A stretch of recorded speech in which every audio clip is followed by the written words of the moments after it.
나 지금 한국과 사랑에 빠지고 있어.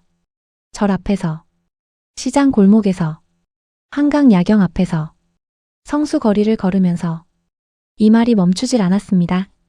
그냥 좋다는 게 아니에요. 숨이 막힐 것 같다는 표정으로 카메라를 붙잡고 이 말을 계속 내뱉은 겁니다. 그리고 마지막 날 짐을 싸면서 결국 터졌습니다. 타이완으로 돌아가고 싶지 않아요. 한국에 그냥 있고 싶어요. 지금 살고 있는 집으로 돌아가기 싫다는 말을 했습니다. 며칠 전만 해도 그냥 여행객이었던 사람이 서울 단 며칠 만에 이렇게 됐습니다. 대체 한국의 어떤 점이 이 사람을 이렇게 만든 걸까요? 오늘 소개할 주인공은 프랑스 출신 유튜버 줄리엣입니다. 평소 타이완에 거주하며 여행 브이로그를 올리는 크리에이터인데요. K컬처에 대한 막연한 동경만 가지고 있다가 드디어 친구들과 함께 첫 서울 여행을 떠나게 됩니다. 그리고 이 영상 전체를 꿰뚫는 줄리엣의 한마디는 딱 하나였습니다. 나 지금 한국의 사랑에 빠지고 있어. 비행기에서 내려 숙소에 도착한 줄리엣. 캡 모자에 베이지 재킷 차림으로 짐을 풀기 시작하는데 그 얼굴에서 이미 설렘이 넘쳐 흐릅니다. 문을 열자마자 한국 특유의 깔끔하고 아늑한 인테리어가 펼쳐지는데요. 문 앞에는 호텔 측이 미리 갖다 놓은 작은 배려들이 놓여 있었습니다. 사실 이 장면에서 줄리엣이 특히 신기해한 포인트가 하나 있었습니다. 바로 신발을 벗고 들어가는 문화였는데요. 프랑스를 포함한 대부분의 유럽 국가에서는 신발을 신고 집 안으로 들어가는 것이 완전히 일상입니다. 손님이 와도 침실에 들어가도 그냥 신발 그대로입니다. 그런데 한국에서는 현관 앞에서 신발을 벗는 것이 너무나 당연한 일이죠. 줄리엣은 이 문화를 접하고 이게 더 당연한 것 아니야? 라는 말을 했다고 하는데요.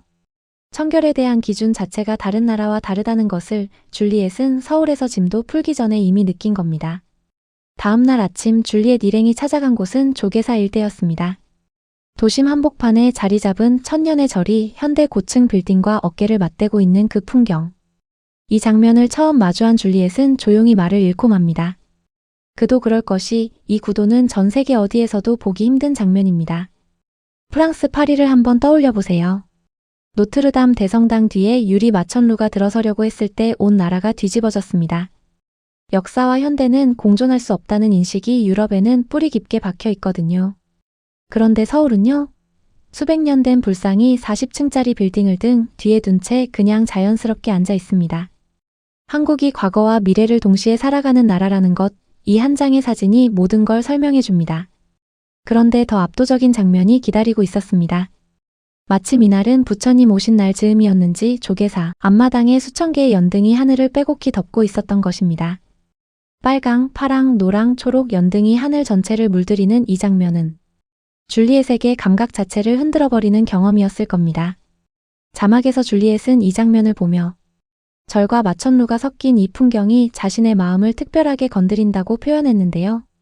수백 년의 시간과 오늘 현재가 같은 하늘 아래 공존하는 나라. 그게 서울이었습니다. 절 구경을 마친 뒤 줄리엣 일행은 전통시장으로 발걸음을 옮깁니다. 그리고 그곳에서 진짜 한국의 맛과 마주치게 되는데요. 지글지글 기름 위에서 황금빛으로 익어가는 빈대떡, 참깨가 뿌려진 김밥, 그리고 하나씩 집어먹고 싶게 만드는 각종 길거리 주전부리들. 자막에서 줄리엣은 이 장면에 딱 한 단어를 자막으로 달았습니다. 냠냠. 말이 필요 없었던 거죠. 그런데 정작 줄리엣을 완전히 녹여버린 건 시장 가격이었습니다. 4명이 배불리 먹고 음료수까지 마셨는데 12유로. 줄리엣이 얼마나 놀랐는지 구독자들한테 얼마 냈는지 얘기해줘 하고 친구에게 재촉하는 장면이 영상에 그대로 담겼습니다. 프랑스에서 커피 한 잔이 4유로인 걸 생각하면 4명이 한 끼를 그 커피 3잔 값에 해결했다는 게 줄리엣의 머릿속에서 도무지 계산이 되지 않았던 것이죠. 배를 든든히 채운 뒤 줄리엣 일행은 성수동으로 향합니다. 젊고 감각적인 공간들이 즐비한 이 거리에서 줄리엣은 한국 특유의 감성에 완전히 취하게 되는데요. 분홍 꽃 장식 앞에서 포즈를 잡고 지나가던 사람들과 눈이 마주치면 웃고 골목골목 숨어있는 작은 가게들을 하나씩 발견하며 탄성을 지르는 모습. 줄리엣이 이 동네 너무 귀엽다, 진짜 사랑스럽다고 반복한 이유가 보이는 순간입니다. 그러다 줄리엣의 눈을 단번에 사로잡은 매장이 하나 있었습니다. 바로 젠틀 몬스터였는데요. 매장 입구에 사람 크기의 거대한 미키마우스 조형물이 세워져 있고 내부에는 F1 콜라보 전시까지 꾸며져 있었습니다. 줄리엣은 이 공간을 직접 체험하고 나서 이걸 기획한 사람들 진짜 천재 아니야? 나도 저 팀에서 일하고 싶다는 말을 남겼는데요. 화장품이나 옷 파는 가게가 아니라 하나의 문화체험 공간으로 설계된 한국 리테일의 수준이 그대로 드러난 장면이었습니다. Et le Mickey, il était trop mignon, il était gigantesque. Regardez, il y en a un gros là dehors. Là, voilà, il y en a un gros à l'intérieur, il y en a encore plus gros. Et c'était avec le truc F1, et je n'étais pas au courant, c'était trop bien. Voilà, on a fait une petite photo sur la F1, genre c'était trop bien. Et franchement, c'était hyper stylé. Mais je me suis dit, genre, on était en train de se balader, et on s'est dit vraiment, genre, les gens qui ont créé ça, ceux qui ont créé la DA et tout, ça devait être trop bien. Je suis jaloux, je veux être à leur place, genre, je veux faire ce travail. 이탈리아 밀라노의 패션 위크가 세계 패션의 중심이라고들 하는데요. 요즘은 그 밀라노 바이어들이 오히려 서울에서 영감을 받아 간다는 말이 공공연히 나오고 있습니다. 줄리엣이 성수거리 한 블록에서 느낀 것을 그 바이어들도 똑같이 느끼고 있는 겁니다. 성수를 즐긴 뒤 이동하는 장면. 줄리엣 일행이 한국 지하철에 올라탄 모습이 카메라에 담깁니다. 이 장면에서 흥미로운 건 이들의 표정입니다.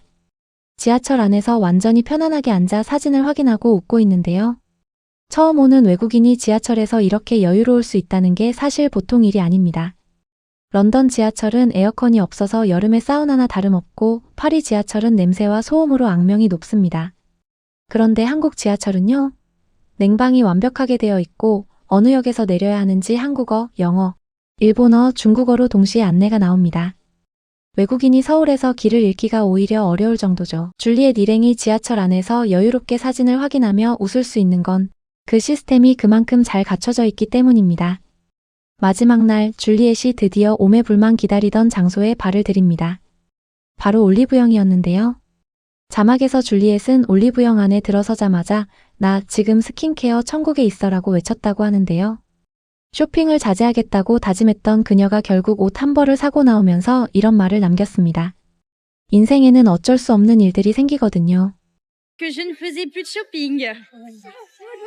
Ah, il y a des choses qui arrivent dans la vie, vous voyez. Moi, je pense que c'est pas grave. Mais j'ai acheté un petit top, une petite chemise qui est trop jolie, avec une ceinture.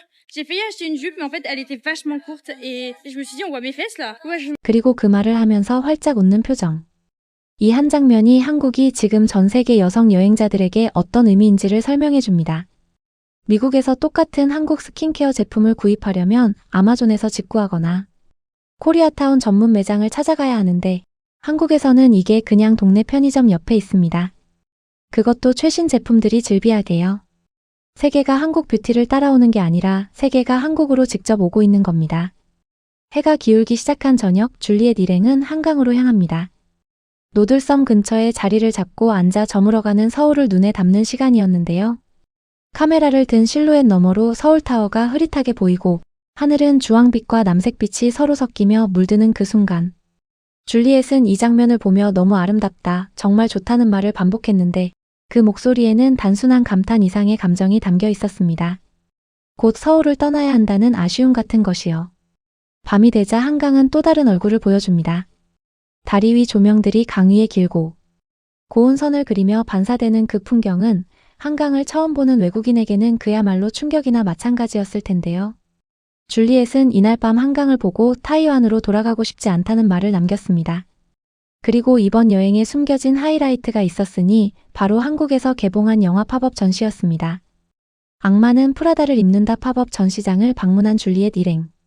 정교하게 꾸며진 세트장과 소품들, 그리고 영화 속 장면을 그대로 재현한 공간. 구성에 이들은 완전히 빠져들고 맙니다. 단순히 영화를 홍보하는 것을 넘어 그 자체가 하나의 체험 콘텐츠가 되는 이 방식, 이게 한국이 엔터테인먼트를 대하는 수준입니다.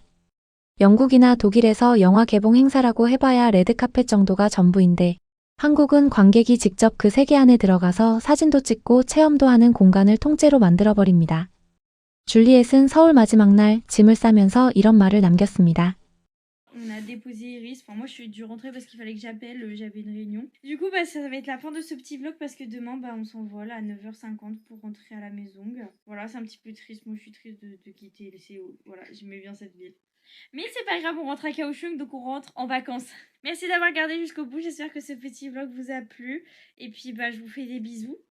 Et puis, à bientôt. Voilà. 한국을 떠나는 게 조금 슬프다. 이 도시가 정말 좋았다. 단순히 여행이 좋았다는 말이 아니었습니다. 타이완에 살면서도 한국이 더 그리울 것 같다는 어딘가 진심이 담긴 작별 인사였죠. 처음엔 그냥 케이팝이 좋아서 오게 된 여행이었습니다. 그런데 돌아갈 때는 음식도, 거리도, 지하철도, 시장도, 절도, 석양도 전부가 마음 한켠에 자리를 잡아버린 여행이 되어 있었습니다. 우리한테는 너무나 당연한 것들이 누군가에게는 인생을 바꾸는 장면이 되고 있다는 것. 오늘 줄리엣의 브이로그가 그 사실을 조용히 그리고 확실하게 증명해 주었습니다. 오늘도 끝까지 함께 해주셔서 진심으로 감사드립니다. 영상의 좋아요와 구독, 알람 설정은 찐한민국 채널의 원동력입니다. 대한민국을 응원하는 댓글 한마디도 꼭 남겨주세요. 다음에도 한국이 자랑스러워지는 이야기로 찾아오겠습니다.